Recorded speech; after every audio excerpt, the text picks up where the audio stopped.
So hello everybody, this is Paras Mishra. आज की इस वीडियो में हम क्या देखने वाले हैं? आज की इस वीडियो में ये जो आपको बीए का 5th सेमेस्टर का पॉलिटिकल साइंस का पेपर है जो कि हमारा दिसंबर 2022 में हुआ था, तो इसका एनालिसिस करने वाले। बेसिकली ओवरव्यू दूंगा, क्वेश्चंस बताऊंगा जो कि इंपॉर्टेंट होंगे।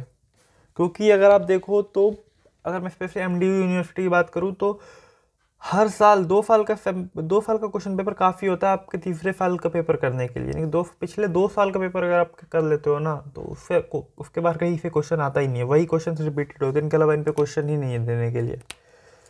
अब आप इसे लूप होल समझो या जो भी समझो, तो बताता हूँ। चलो, पहले जो आपका 8 दूना 16 नंबर का क्वेश्चन है। 5 क्वेश्चन होते हैं, आपको पता है, 16 पंचे 80।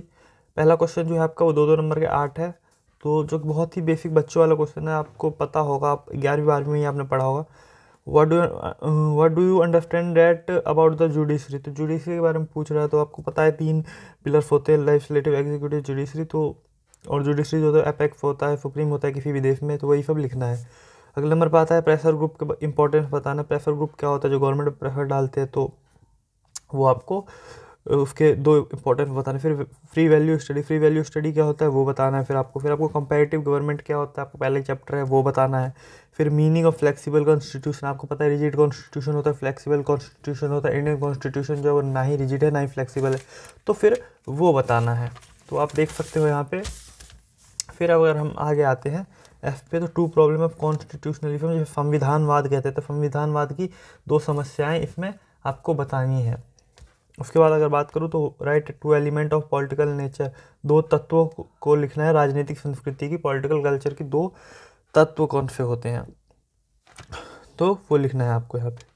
उसके बाद अगर मैं बोलूँ तो what do you understand by the structure in the structural functional approach of almond, तो आलमंड के अप्रोच लिखने हैं। आप जितने भी साइंटिस्ट करो, फिलोसफर या थिंकर होंगे, तो उनके बारे में आपने पढ़ा होगा, तो उसमें से एक आलमंड भी था, तो उसके बारे में आपको लिखना है यहाँ पे। तो ये हो गया हमारा 8 में 16 नंबर क्वेश्चन। उसके बाद अगर बात करूँ तो एकदम सीधे डायरेक्ट सटीक क्वेश्चन आते हैं, मतलब एक बार भी अगर पढ़ ले तो आराम से पास हो सकता है।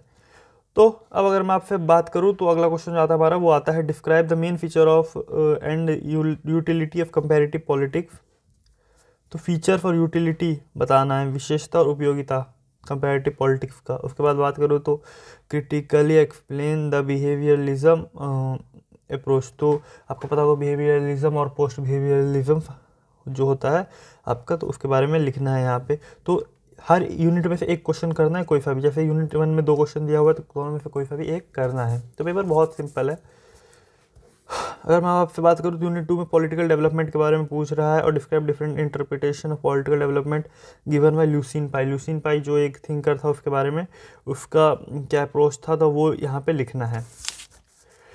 अगले नंबर पे है critically discuss the input and output approach given by the David Easton, तो डेविड ईस्टन ने जो अप्रोच दिए थे वो लिखना है यहाँ पर आपको। ये सब थिंकर्स है पॉलिटिकल साइंस के। फिर आगे आपको कॉन्स्टिट्यूशनलिज्म अभी भी आया था यहाँ पे। कॉन्स्टिट्यूशनलिज्म देखो तो एक ही क्वेश्चन जो कितना मतलब पूछता है, एक ही क्वेश्चन से एक ही चैप्टर से। तो एक्सप्लेन जनरल कैरेक्टरिस्टिक्स, इसके कैरेक्टरिस्टिक्स लिखने कॉन्स्टिट्यूशनलिज्म से क्या होता है। अगले नंबर पे merits and demerits of return constitution, मैंने बताया आपको रिटर्न फ्लेक्सिबल कॉन्स्टिट्यूशन होता है, तो उसके मेरिट और डिमेरिट्स लिखने हैं। उसके बाद बात करूँ तो describe the functions performed by executive in a modern state, तो एग्जीक्यूटिव के फंक्शन परफॉर्म करने, आपको पता है एग्जीक्यूटिव, लेजिस्लेटिव, जुडिशरी, ये 3 पिलर्स होते हैं, तो उसमें एग्जीक्यूटिव का क्या रोल होता है वो लिखना है। फिर आपका है discuss the role of political parties in a modern democratic. Political party होती क्यों है, तो भाई क्यों होती है आपको पता ही होगा, ये तो कॉमन सेंस वाली बात है कि चुनाव लड़ती है, अपोजिशन बनाती है पॉलिटिकल पार्टी, पॉलिटिकल पार्टी भी होती है सरकार बनाती है, तो ये सब लिखना है। तो ये इनके रोल भी है, फीचर्स भी आप कह सकते हो। तो बस इतना ही था। तो होप तो वीडियो अच्छा लगा होगा। मिलेंगे फिर नई वीडियो में, जब तक के लिए जय हिंद। और इसी तरह के क्वेश्चन पेपर एनालिसिस आते रहते हो तो चैनल को सब्सक्राइब कर लेना।